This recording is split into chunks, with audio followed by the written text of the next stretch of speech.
Hey, is the learning curve of your business getting you down? Well, stop the scroll for a minute because I am going to share with you some tricks that we used in the IT world to help you overcome skill gaps without it derailing your efforts.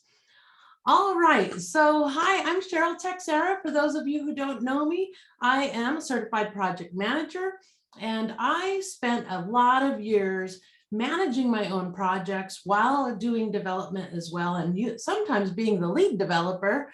And I have led small teams to do big things with using project management and the framework of Scrum.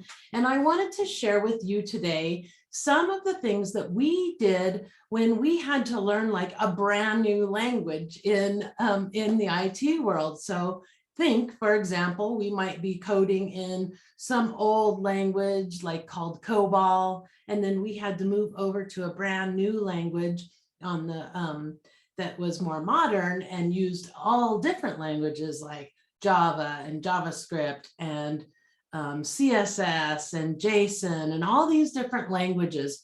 And that was pretty overwhelming if we thought that we had to learn every single thing about each one of those languages, before we even got started. And so the approach that we take in the IT world is to drive the spike. And what we mean by that is you take the happiest path that you possibly can, the simplest and cleanest path that you possibly can, and you start coding that. And we were expected to do very advanced type of functionality and code very advanced functionality, even when we were brand new at coding that particular language. And so the way we did it is we utilized what we knew, and we would attempt to actually code the thing. And then when we ran into problems, that's when we would start searching for solutions, get help from, our colleagues or Google search, or go through some training if we had to go through training.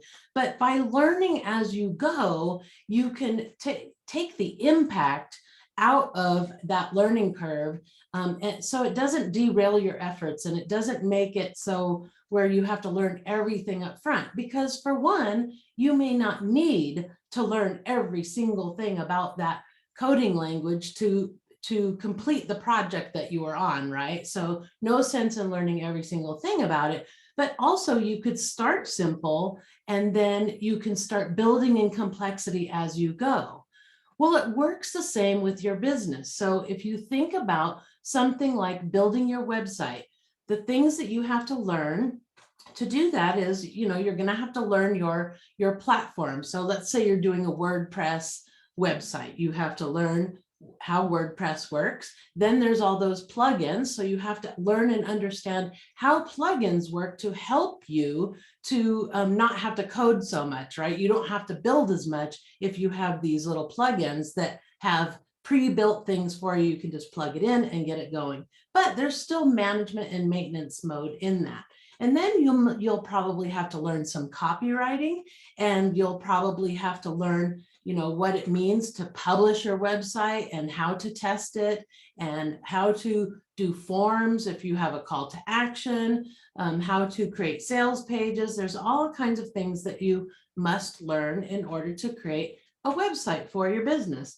And so if you take those things and you start looking at the learning curve that you have on each one of those things, you can start to see one that it may not be as bad. You may actually know a lot more than you think, but also you can start actually writing down the things that are tripping you up, right? And then prioritize those things by the most value, right? What is the value you're going to get out of that thing?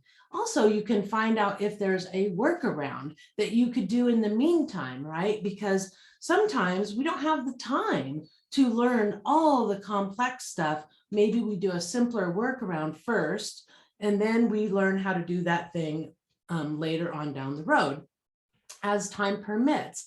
And so you can see how that drive the spike, you drive through each one of those technologies. You learn what you absolutely need to know in order to build that website and get it up off the ground, right? And so a lot of times you could be simply creating a framework first, get it up off the ground, get it published, and then start adding things to it to make it easier on you, right? One step at a time, one milestone at a time, right? So the other thing that you can do is to learn, learn as you're ready to implement, and make sure that you're not, jumping down a rabbit hole, and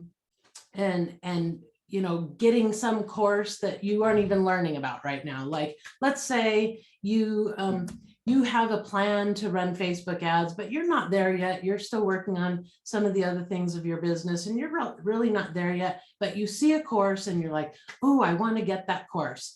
Well, you could purchase it now and get that course, and start learning now and completely derail your efforts from what you were doing before.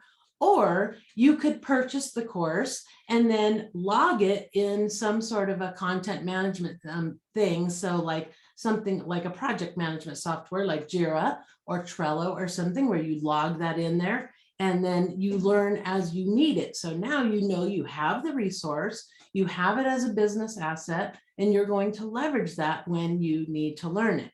And then the other way you could do is just simply not purchase it yet, just to start taking notes. Every time you see an ad for Facebook ads, take notes of who it is, maybe document the website, create a little document so you can research the ones when you are ready to purchase.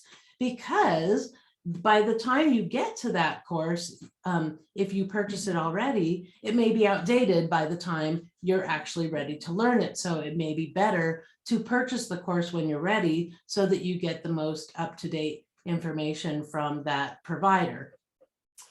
So those are 3 techniques that you can use so that you leverage the courses that you already have as a business asset. And listen up, because if you've spent hundreds, thousands of dollars on courses and you didn't find it helpful yet, or you never finished it, if you get those things organized as business assets, then you can leverage those whenever you're ready to use them and to implement them. And then here's another trick. I actually have purchased a course for my VA, and I have her go through the course and then just brief me on what's in the course, what it stands for. I have her share her notes with me, and then as she implements, I have her check in with me and show me how she's implementing and what she's doing. So there's a bunch of ways that you can mitigate that learning curve without it all falling on you right now, because it's impossible to learn everything at once. And so what you're going to find is you kind of get that happy path, right? You get the things in place, the bare minimum, or you just kind of lump along until you get it in place. And then you pick areas to focus on, and you take that area and you focus on it. Like, you might want to focus on copywriting for your website and just simply focus on that. And then just sort of, get along with the design and dealing with WordPress and the plugins or whatever software platform you're using. But you're really focused on improving your copywriting skills. And so that's what you're going to stay focused on during this iteration. And then the next iteration, you might focus on getting better with WordPress and learning more about the technical side and how it all works together, how your plugins work together. What is Emulator compared to, what's that other one? I can't remember what it was called. I don't use WordPress anymore, so I forgot. But you know what I'm talking about, is just all the different little pieces that belong in there that you need to use, and learning your hosting platform, learning WordPress, all those things. So think about that as you go, is that you really want to focus your attention on one area, and then just kind of do the bare minimum on the rest until you're ready to focus on that thing. And that'll keep you from getting an overwhelm, but it'll also keep you from letting it derail you. And then you're down a rabbit hole, and now your business is delayed, from launching even more and more weeks over and over and over again, because you get nervous that you don't know what you don't know, right?